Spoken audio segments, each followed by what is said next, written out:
do so. And I think we should congratulate ourselves and continue on that road.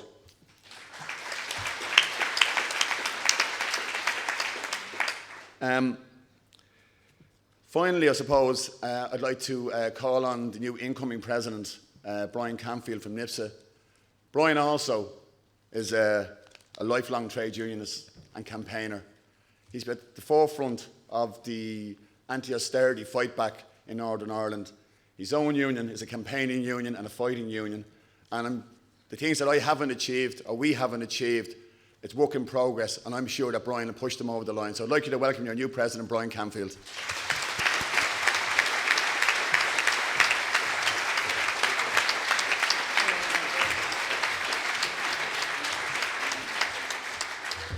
Thanks very much, John, for those kind words. And I have to say, to begin by endorsing everything that both Larry Broderick and Alison Miller said in respect of John. And clearly, John has been a magnificent leader of the trade union movement in Ireland. And I'd just like to express my appreciation.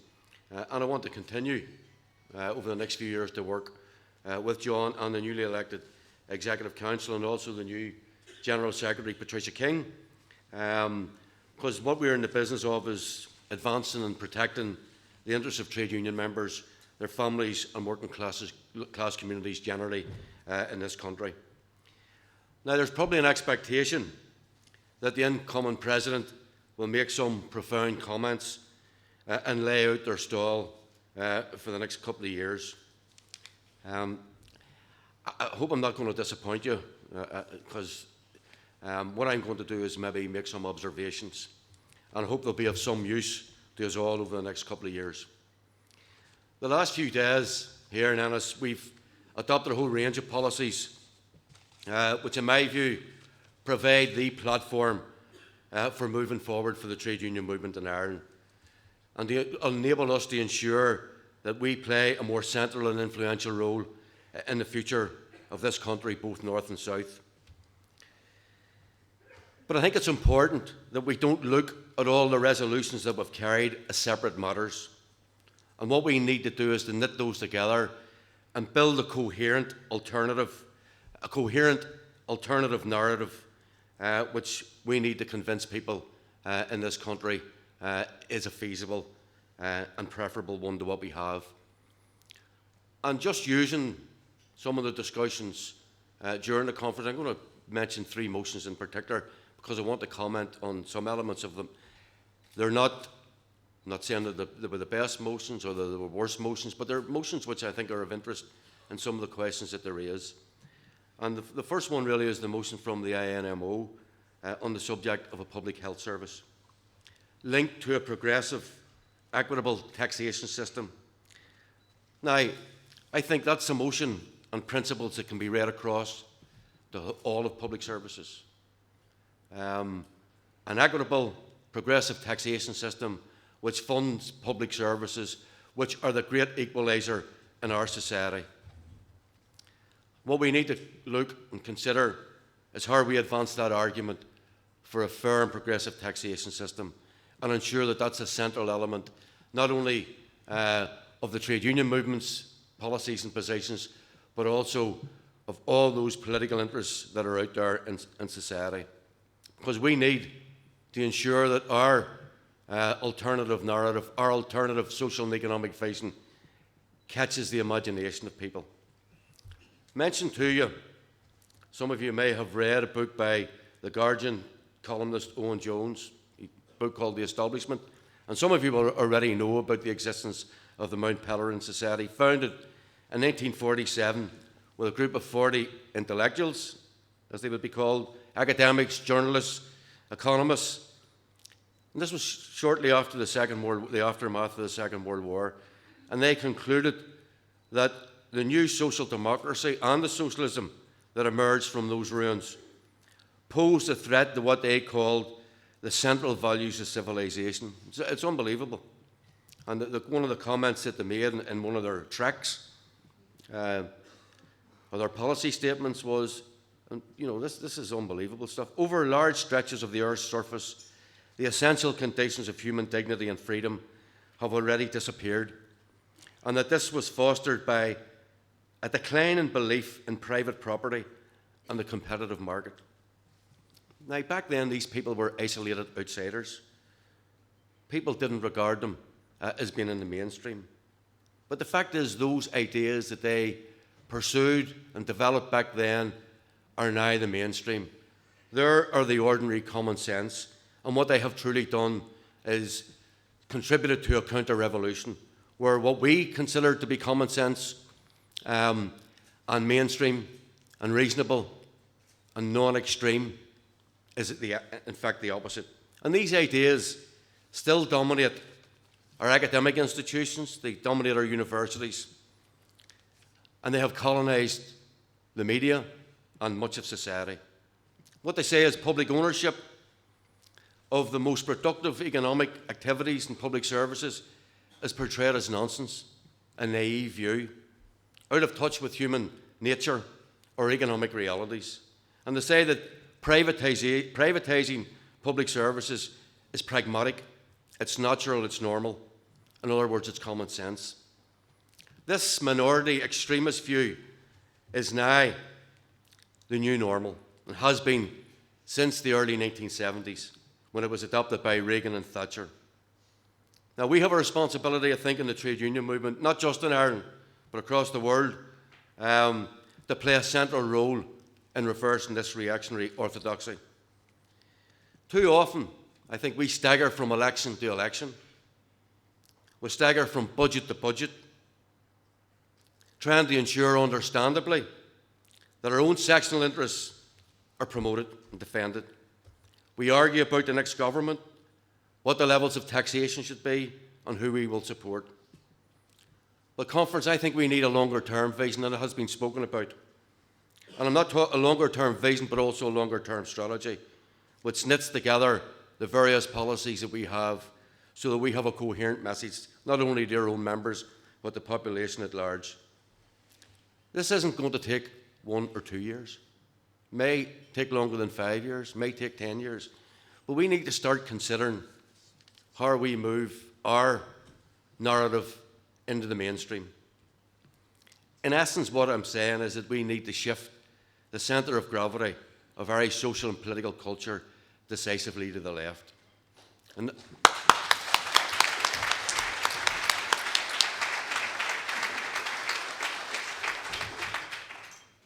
that takes me to the SIP2 motion on 1916. And in that motion, they referred to a number of the tools which we will need to use in order to achieve that. NERI, we've seen the work of NERI over this last 4 years, the impact that it's had, the way in which they're able to challenge the right wing, the reactionary economists in our society. And it has given the trade union movement, I think, a tremendous boost. And we took a decision this week to consolidate the work of NERI into Congress finances, which should create some relief, no doubt, for the people who are employed by NERI, but it will also give us some assurance that we have this capacity in the future to counter the arguments which are not in the interest of our members.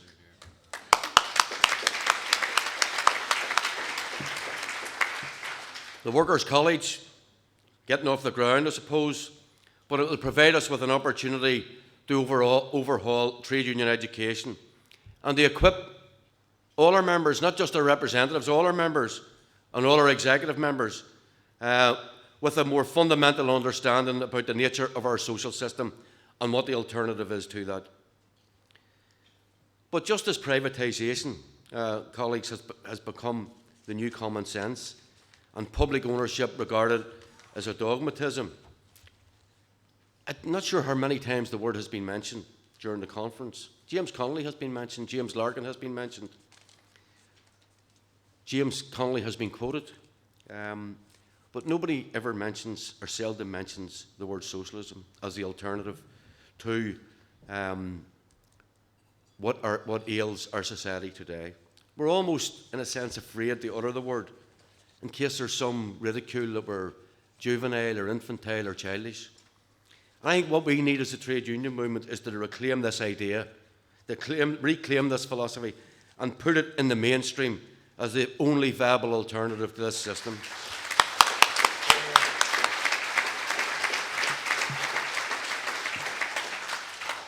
Can I say that the development of the media platform, which is also contained in the motion, to complement the work of NERI, and also the Youth Connect idea, I think are critical elements about how we progress this alternative strategy. You can imagine in some of the education things, the material that we would have, the way in which the Cleary's workers were treated, the way in which Dunn Stores treats its employees, all that material is there for us to get into the classroom, to get into the education system, to expose the nature of the system that we live in, and to expose these rotten employers.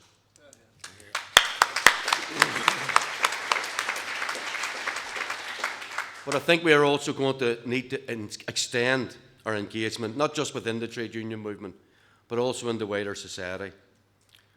I think we need to develop structured and organised engagement with local communities. I know we're doing some of this already. With progressive academics, with religious organisations, with consumer protection groups, and all those who claim to stand for a fair and just society. We already have the beginning of an analysis of the groups in society which are suffering. We saw some of the figures earlier in relation to the unemployed, those in receipt of benefits, those in low wages. And what we need to do is make our cause theirs and their cause ours. Much has been said about the readiness of the population to sympathise with the victims of the system and the blatant injustices that take place. And we need to ensure that we take full advantage of all those incidents and episodes which expose this system. Now, that takes me to the third motion, and this is the last motion that I'm going to refer to, and that's the Dublin Trades Council one, which talked about the sort of political alliances and things like that. And I know people have different views on this. I would suggest that there's something more important than solely focusing on formal electoral positions in anticipation of elections. You know, there are people in different political parties here and in none. There are people who are in the Labour Party and Sinn Féin and Socialist Party and a range of different organisations, Fianna Fáil, Fine Gael, no doubt. And there are people here from the SDLP and probably some of the unionist parties, if the truth be told. They identify with those parties. I don't want to sort of intervene retrospectively in the debate, but taking the liberty and the opportunity that's presented to me here, I think things are never as black and white as they seem. They're never as orange and green as they seem, and they're not even different shades of red as they seem. Litmus test politics isn't the way forward. I think it's an unproductive approach, which we're trying to progress, to shift the social, cultural and political centre of gravity, as I said, to the left. And we need to try and embrace as many different interests of those people who are subscribed to a new and fairer society. Take our example of our campaigning against TTIP. You know, we don't insist that those who we work with subscribe to everything that we agree with. When we're seeking support for progressive legislative change to protect workers' rights, we don't exclude those that support us. And we welcome all those who declare and work for a health service delivered within the public sector. And we work with anybody who is opposed to the privatisation of public services.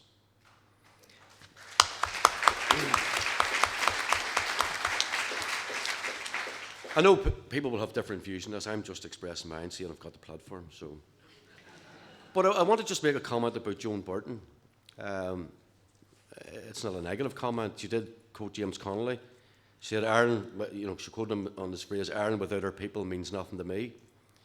You know, the first thing sprung to my mind was an alternative quote from Connolly, and this isn't the exact words, it's paraphrased, when he says, if you remove the English and hoist the green flag over Dublin Castle, England will still rule you through its bankers, its financiers, its capitalists. You know, you might want to substitute international bankers and financiers. Some people might even want to substitute the International Monetary Fund, the ECB and whatever, for England. But that is the position. And, if you're looking at Connolly and looking at him in the round, then I think we need to understand the nature of finance, capital, and the system generally. Now, I don't want to... I know the European Union is a sacred cow for some people. I know there's a strong identification with the Irish people, with the Irish trade union movement, with the European Union project. And I know that there's a big argument that's made, particularly by continental social democratic and even some continental communist parties, that the European Union project is a bulwark against another war. And I think those arguments have to be appreciated, so they do. But when I look around some of the age of some of the delegates here, including myself, many of us were involved back in the 70s in campaigning against both UK and Ireland's entry to the European Union. Now, I'm not making any proposals on that count. I'm just saying we need to revisit some of the. We need to have an adult discussion about this, about how the European Union has developed. I mean, it was a common market back then. I mean, Frances O'Grady, in her excellent contribution, interesting words that she said. She said the European Union must not just be a vehicle for privatisation and liberalisation, that there must also be a social protection dimension to it. But there is no doubt that it is becoming, unless we can prevent it, it's becoming a vehicle through directives. It's becoming a vehicle for privatisation and liberalisation and a whole lot of other things as well. And all I'm saying is, some of you will have seen the film or read the book. We need to talk about Kevin. All I'm saying is that we maybe need to talk about Europe. Just a conversation, really. But look, conference, I don't want to delay any longer. And even if there was a red light on here, I'm sure John would allow me to continue my merry way. I'm sure he would. I just want to finish off not by quoting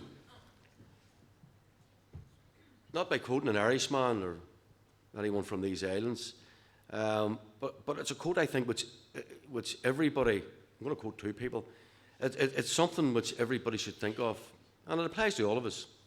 And the first one is a Nobel Literature winner, Portuguese left-wing activist José Saramago. He died a couple of years ago.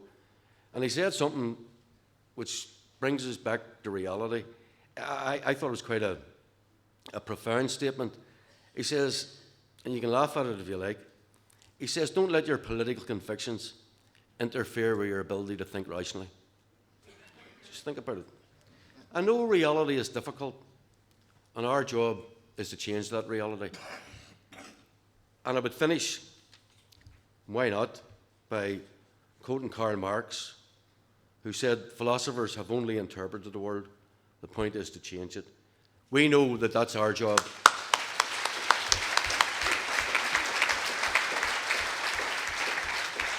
And that's what we need to be getting on with. Thank you.